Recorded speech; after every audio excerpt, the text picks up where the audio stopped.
Assalamualaikum everyone. I hope you guys would be doing great. Students, results की tension होगी, mostly लोगों को यहाँ पे रिजल्ट्स की टेंशन होगी और इस वक्त जो स्टूडेंट्स हैं हमारे काफ़ी ज़्यादा परेशान हैं and there are lots of things going around, anxiety, stress, किसी को खाना नहीं है, बहुत से लोग होंगे जो स्ट्रेस की वजह से ज़्यादा खाएंगे, कम खाएंगे, so just chill and relax. पहली बात तो ये।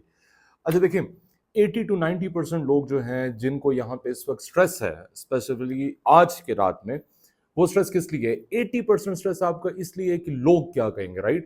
What people would say about your grades. किसी का बी ग्रेड आता है, सी ग्रेड आता है, डी ग्रेड आता है, तो वो अलग कंफ्यूजन में है कि जी लोग क्या कहेंगे। बिलीव मी, आपको 75% टू 80% और may be more than that, ये टेंशन आपको लोगों की वजह से है। लोग क्या कहेंगे, टीचर्स क्या कहेंगे, पेरेंट्स क्या कहेंगे, friends, colleagues, cousins, and again typical हम पाकिस्तानी फैमिलीज में मामू, चाचू, कजन्स, पुप्पो, खाला। सो जस्ट रिलैक्स, पहली बात तो ये। दूसरी बात ये कि कोई बेटा आपका ग्रेड ना अच्छा कर सकता है ना बुरा कर सकता है। मैं आज भी नोट कर रहा था, बहुत से स्टूडेंट्स जो हैं वो ऐसे हमारे कि जो कहते हैं कि सर प्लीज दुआ करें, दुआ करें। बेटा दुआ एक टाइम पे की जाती है, this is not the time for दुआ। जो आपने, वही बात है, एक टिपिकल वर्ड है हमने, as you sow shall you reap. तो बेटा जो आपने किया है उसका रिजल्ट आपको कल मिलेगा। सो पहली बात तो ये, what ever the result is, hold your nerve strong, अपने आप को स्ट्रांग रखें। मतलब जो आपने किया आपको एग्जैक्टली वही रिजल्ट मिलेगा। There wouldn't be any unjust. ठीक है, बहुत रेयर ऐसी सिचुएशन होती है कि हम कहते हैं कि सर ये तो अनजस्ट हो गया। सो अनजस्ट आपके पास नहीं होगा, इट वुड बी नॉर्मल। जो किया आपको वो मिलेगा। अब यहाँ पे डिफरेंट डिफरेंट कॉम्बिनेशन हैं। फॉर एग्जाम्पल किसी के 3 सब्जेक्ट्स हैं, एक्सक्यूज मी। सबसे पहले जो है मैं अपने 2 सब्जेक्ट्स को लेता हूँ, साथ में कॉम्बिनेशन को लेते हैं। फॉर एग्जाम्पल अगर किसी का बिजनेस स्टडीज है, साथ में अकाउंटिंग है, एंड द थर्ड सब्जेक्ट से इकोनॉमिक्स, और इट मे बी लॉ, और इट मे बी सोशियोलॉजी, और it may be psychology, what ever the trend is in social sciences. मैं आपको एक सिंपल सी यहाँ पे एक टिप बताता हूँ। पहली बात तो ये बेटा, जब आपको रिजल्ट मिले सबसे पहले तो आपने अपने कंपोनेंट्स का वेट करना है। जब आपके कंपोनेंट रिजल्ट आ जाएगा, ठीक है, कल की रिजल्ट की बेस पे डेफिनेटली आपको कंपोनेंट्स थोड़े से टाइम बाद मिलेंगे। जब आपका इनिशियल रिजल्ट आ जाए, लेट सपोज अगर किसी के, सपोज बिजनेस स्टडीज में और सोशियोलॉजी में, सपोज अगर 2 A's हैं या ए स्टार्स हैं एट AS और A2, ठीक है, पहले मैं AS की बात करता हूँ। फॉर एग्जाम्पल अगर किसी के 2 A's हैं, एक में B ग्रेड है, तो बेटा विदाउट एनी सिंगल थॉट आपने जो है रीटेक के लिए जाना है, पहली बात।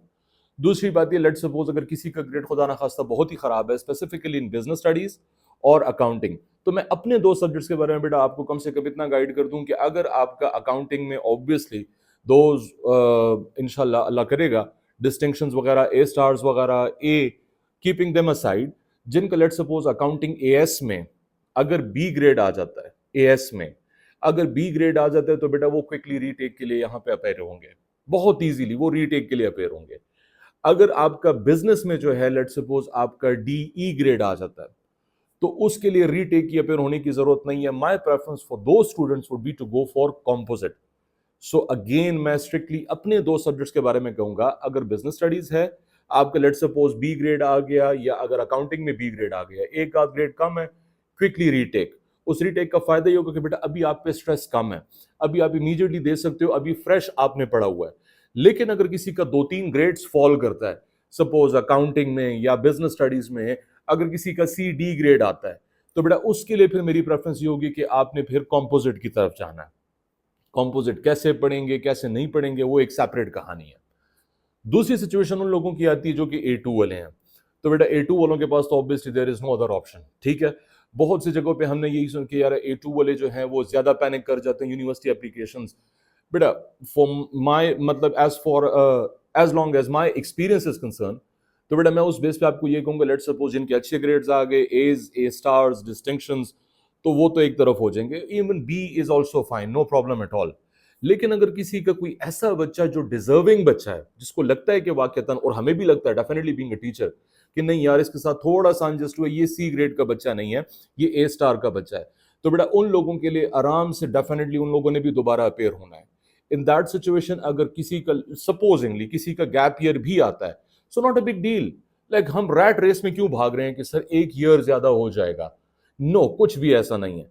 सो यहाँ पे बेटा आपका सिंपल सिचुएशन ये होनी चाहिए कि rather than going into a rat race कि नहीं नहीं सर एक ईयर ज्यादा हो जाएगा किसी XY यूनिवर्सिटीज में, जो है आप ले लें एडमिशन, क्योंकि सारे एडमिशन ले रहे हैं, फैमिली क्या कहेगी, मामू चाचू father mother cousin siblings, forget about that thing. अपने ग्रेड अच्छे करने के लिए if you can go for it, definitely go for a retake. उसमें आप सैट दे सकते हैं, यूनिवर्सिटीज के लिए एप्लीकेशन दे सकते हैं, recommendations obviously being your teacher recommendation मैं ही लिख के देता हूं आपको। तो बेटा उस सिचुएशन में आपको गैप ईयर लेना चाहिए। सो ये मैं ओवरऑल एक नटशेल बता रहा हूं, बाकी ऑब्वियसली जब भी रिजल्ट्स आते हैं तो फिर स्टूडेंट्स हमसे कांटेक्ट करते हैं। तो बेटा हर स्टूडेंट की स्ट्रैटेजी जो है वो डिफरेंट होती है। ये जो स्ट्रैटेजीज मैंने अभी बताई ये जनरलाइज स्ट्रैटेजी है। किसी के लेट्स सपोज 2 सब्जेक्ट हैं, किसी के 3 सब्जेक्ट हैं, किसी के 4 सब्जेक्ट हैं। फिर स्टूडेंट पे डिपेंड करता है कि स्टूडेंट जो है वो किस लेवल का है।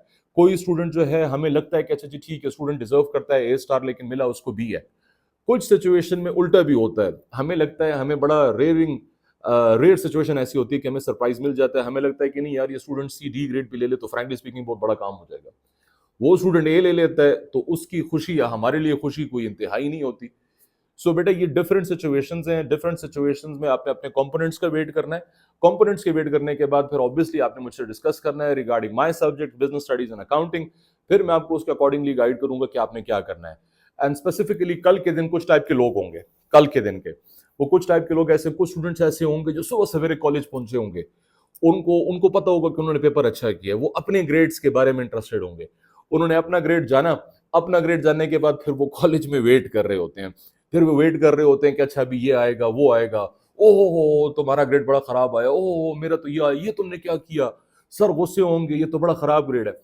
कुछ स्टूडेंट्स ऐसे होते हैं जो बिल्कुल रिलैक्स करके, वो नहीं होता वो तारे जमीन पे मूवी, राइट, बिल्कुल चिल माहौल में वो घर में बैठे होते हैं, क्योंकि उनको पता होता है कि उन्होंने जो कारनामा किया हुआ है तो वो किसी को दिखाने के काबिल नहीं है।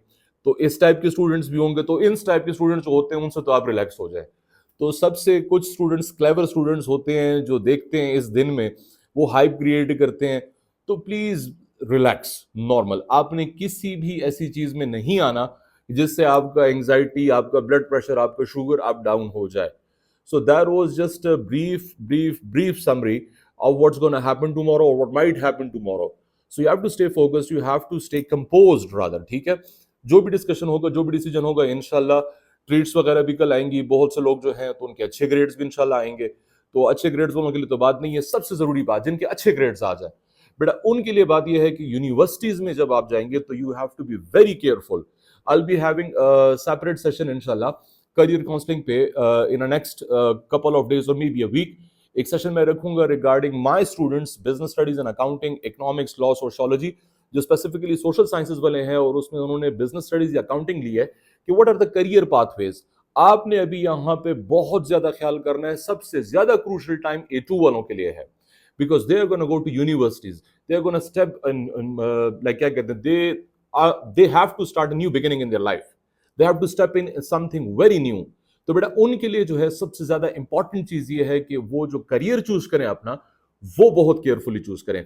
लाइक ऑनेस्टली स्पीकिंग मेरा दिल दुखता है जब मैं उन स्टूडेंट्स को देखता हूं कि जो अच्छे खासे ग्रेड्स ले लेते हैं, but unfortunately I am not coating any specific university, XYZ universities में जी क्या कर रहे हैं, बैचलर्स कर रहे हैं, XYZ कर रहे हैं। तो उनको मैं बता चुका हूं, यू नो, बहुत से स्टूडेंट्स जो मेरी क्लास में मेरे साथ इंटरेक्शन कर रहे होते हैं उनको मेरी प्रेफरेंस का पता है। येट अपार्ट फ्रॉम दैट मैं इंशाल्लाह ताला इन नेक्स्ट वीक और सो जब ये रिजल्ट्स आ जाए, आई will be making a video live, एक सेशन रखेंगे, उस लाइव सेशन में जो है आई will be taking forward your questions and आपकी करियर काउंसलिंग के रिलेटेड जो क्वेश्चंस हो सकते हैं, will be discussing many career opportunities कि आप कहाँ कहाँ मूव कर सकते हो। So stay focused, stay calm and relax, ठीक है। Best of luck for your results. Allah Hafiz.